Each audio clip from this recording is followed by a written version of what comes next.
What is going on, everyone? We are here for week 2 of the Falken Tyres GT4 Challenge Series. This week we are at Indianapolis Motor Speedway on the road course.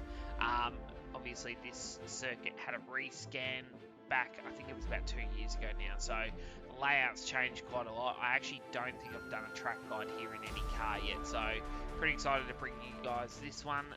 Here is your track settings for our practice session today.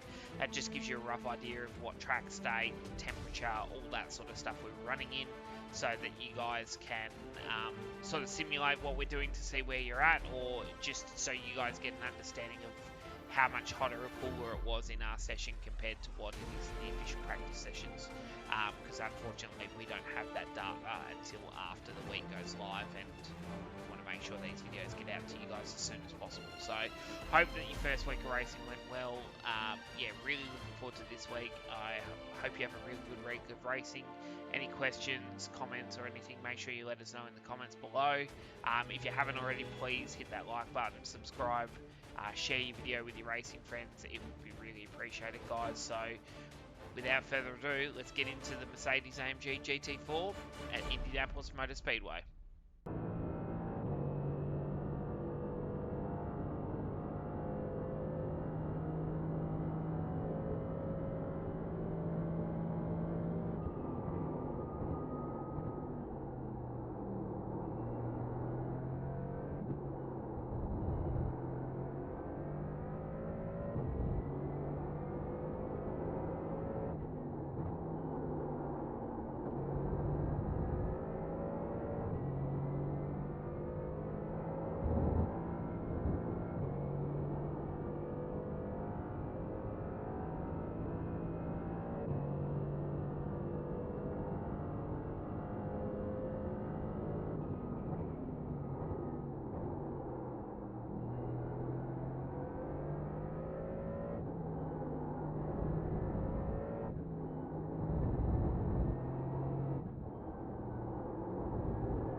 Alright guys, so now we're going to break down the lap. So as you're coming down into turn 1, it's a massive straight, obviously.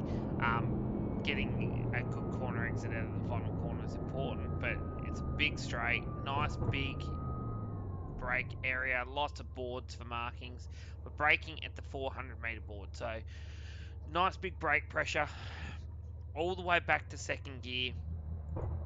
And then as you want to get as close to the wall as possible to really open up the corner as much as possible as you turn in. So, and I turn in at, you see, just before the 100 meter there's a pole, and I'll go back a little bit and you'll see the difference in the pole. So see how it's just a short little pole by itself? That's the pole I'm using to actually turn the car in at the corner. So once I get to that pole, I pitch the car in. I get nice and close to the curb in second, and then you don't want to hit the curb because it's so brutal, but you want to get as close as possible. Then once you got close as possible, you kind of want to try and set yourself up in the middle of the road as much, so that you can carry more speed through here. So then you open the corner up, you clip this curb on the inside up to third, you're going to run the car right out to the edge of the road nearly, and then back to second, and then I turn the car at the corner extremely early. So I'm turning at the car at the corner right here at this second big white block, or the first white big block, and then you got two little ones. And then from that point there in second gear, you want to get the car as on the curb as much as possible. It's the rear does tend to slide around a lot here as well, so you got to make sure that you really are finessing the car through the corner. But you want to turn in early so you can pick the throttle up early. And then when you come off the curb, you kind of want to make sure you set yourself in the middle. You are going to push, so you're probably going to end up at about this point here, which is fine. But you need to make sure you're in the middle to really carry the speed through the next part. Up to third. Use all the curb here and just nick the curb here. The car's going to push really wide. Use all this run-off road, that's fine. Just get yourself back on the track as soon as possible, but I haven't explored it enough to know if there is any black flags or anything out there, but I don't think there is. Running it down the back straight, and then you're looking for this little escape road here once we get to the start of the grass again, so right at this point here. So just before the 400 meter sign, or I don't think it's 400 meters, I think it's 400 yards, but just before the 400 sign, nice big brake pressure. Back to second gear again. Now the trick with this one is you got to turn back on yourself, so you kind of want to turn in, I wouldn't say late, but you want to make sure you pass the point so you're actually opening the corner up. So I turn in just at this one board here. I start to turn the car at the corner, and you'll see as I turn the car in, I get close to the curb, and then I continue to turn the car through the corner, way past the curb, and I want to set myself up in the middle, right? Because what I want to do is I want to carry all this momentum through this next section of corners. So it's all about sacrificing a little bit here to make sure you get a really good run down. So I use second gear through this first part.